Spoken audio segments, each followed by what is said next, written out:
You know, I never thought a simple flight from Atlanta to Seattle would turn my world upside down. But there I was, Marcus Thompson, a black CEO who'd built my company from a garage startup in Detroit to a powerhouse in tech logistics, standing in the aisle with my boarding pass in hand, staring at this woman Evelyn Hargrove sipping her mimosa in seat 1A like it was her throne.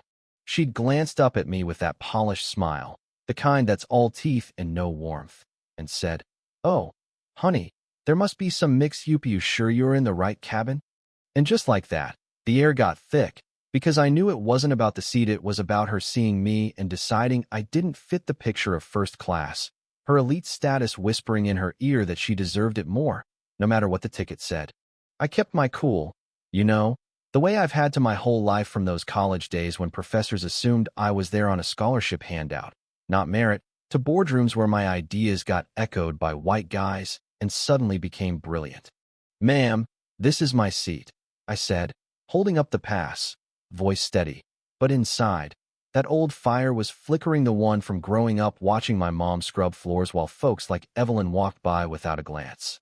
The flight attendant, a nervous guy named Alex, hurried over, tablet in hand, and after a quick scan, he hesitated, eyes darting to Evelyn's diamond bracelet, her 20-year loyalty badge, and murmured, "Sir, we can upgrade you to premium economy. It's just a glitch."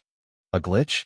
Nah, it was bias, plain and simple, her privilege clashing with my presence. And as the captain barked over the intercom about delays, the air marshal loomed closer, hand twitching like I was the threat, not the guy with the paid ticket.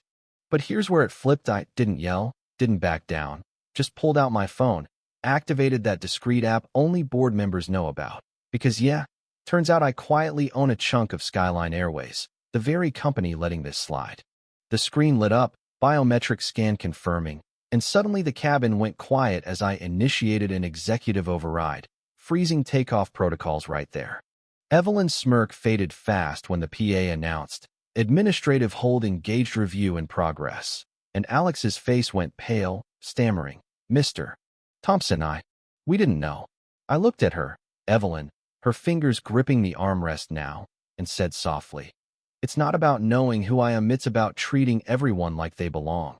Her eyes flashing with that mix of fury and shame, muttering, "This is outrageous. I've earned this." But the passengers were watching, phones up, a journalist in row for going live, whispering, "Folks, you're seeing discrimination unfold in real time." And a young influencer capturing it all, his voice cracking, "This guy's standing for all of us."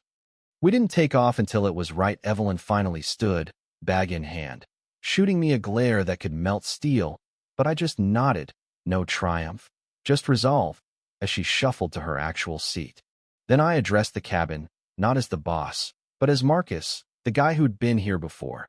"Alex, what made you side with status over the ticket?" He swallowed, admitting the pressure to keep elites happy, fearing complaints that could tank his reviews. "Captain Reyes, why escalate to security?" The pilot shifted, confessing the schedule blinded him to the human cost. Even Evelyn, from her new spot, whispered through gritted teeth, "I assumed. Because I'm used to winning these." It was raw, uncomfortable, but healing, like pulling a splinter that's been festering. We flew after that, the air lighter, passengers clapping softly, not for me, but for the truth we'd all dragged into the light. Landing in Seattle felt like emerging from a storm, media swarming the gate, signs waving, dignity in 1A. But I pushed for more than headlines, meeting Skyline execs right there, laying out reforms, mandatory bias training, a dignity fund for victims, veto power for equity officers. It wasn't revenge, it was repair, because if I didn't fix it, who'd stand for the next guy without my leverage? Evelyn even texted later, "I was wrong, sorry for assuming." A crack in her armor from years of unchecked entitlement. But here's the thing that lingers, was I too harsh, turning a mix-up into a spectacle, or was it necessary to shake the system? What if it was you in that aisle? Would you stand, or swallow it for peace? If this hit home, drop a comment. Have you faced something like this? Who's right in these clashes, status or fairness? Like, share if it sparked something, and subscribe for more real stories that make you think twice about belonging. Let's talk it out.